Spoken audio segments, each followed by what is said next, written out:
All right, welcome to the next question. All right everybody, तो इसको करेंगे आप मेरे साथ रीड। ये है इंडियन कॉन्ट्रैक्ट एक्ट का अनदर क्वेश्चन।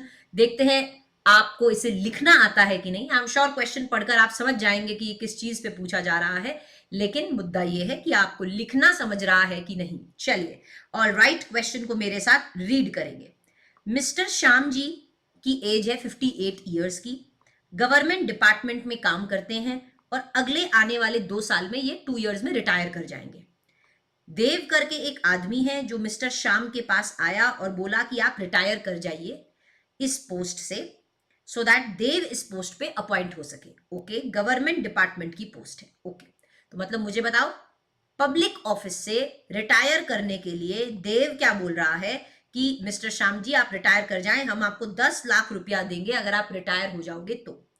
पहले तो श्याम ने मना कर दिया, उसके बाद उन्होंने इवैल्यूएट किया कि यार मैं जितना 2 साल में कमाऊंगा उससे ज्यादा तो मुझे ये अभी ऑफर कर रहा है, 10 लाख रुपए ऑफर कर रहा है। ओके, तो उन्होंने अग्री कर लिया कि ठीक है मैं 10 लाख रुपए मैं लेता हूं। इन्होंने अग्रीमेंट एंटर कर लिया कि ठीक है मैं रिटायर कर जाऊंगा अपने ऑफिस से, आप मुझे 10 लाख रुपए दे दो। तो मुझे बताओ, इसको पढ़कर आपको क्या समझ में आ रहा है?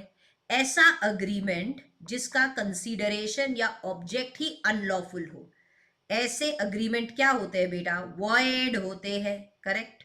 यहां पे मुझे बताओ, is it opposed to public policy?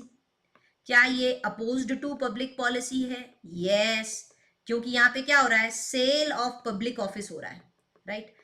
मुझे बताओ, अगर कोई आदमी पैसा देके किसी पब्लिक, ऐसा ऑफिस जिसमें पब्लिक इज इंटरेस्टेड, राइट, तो ऐसा आदमी जो पैसे देके ऐसी पोजीशन या अपॉइंटमेंट को अक्वायर कर रहा है, it is oppose to public policy. तो मुझे एक बात बताओ, आपसे पूछा जा रहा है क्या ये अग्रीमेंट वैलिड होगा? ऑफ कोर्स ये अग्रीमेंट वैलिड नहीं है, because the object is unlawful. तो everybody, this agreement shall not be valid, it is void. Right. तो मुझे बताओ इसे लिखेंगे कैसे? समझ तो आ गया होगा, पर इसे लिखना कैसे है? आइए, very very simple.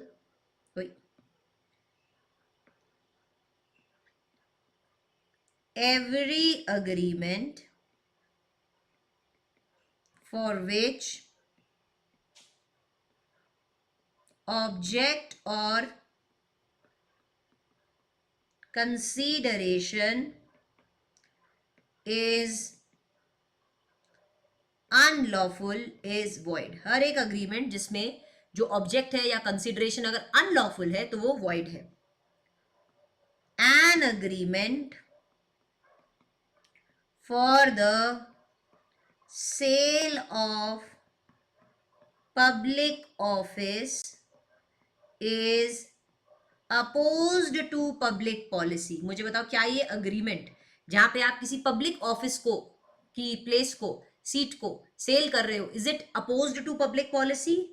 Yes, and hence void. क्यों? क्योंकि कोई पैसा देके, there should not be any money consideration for appointment in an office. कोई पैसा संबंधी कंसिडरेशन नहीं होना चाहिए for appointment in office in which public is interested.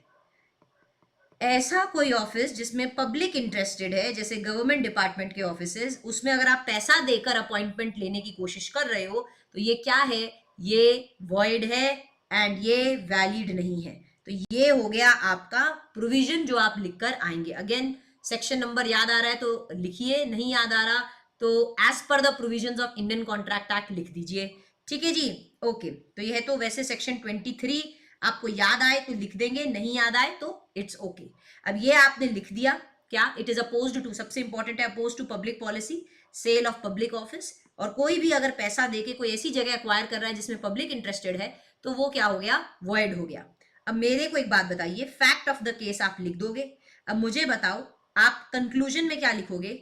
Dev has offered ₹10 lakh as a consideration to mister Shyam to acquire to acquire or to be appointed in an office in which public is interested, it is opposed to public policy and hence such agreement is not valid. ऐसा conclusion में आप लिखकर आ जाएंगे. Sweet simple question है, sweet simple answer है, बिल्कुल आराम से लिख देंगे एग्जाम में अगर ऐसा क्वेश्चन आता है तो. चलिए, आई होप आपको ये क्वेश्चन अच्छे से समझ में आया हो.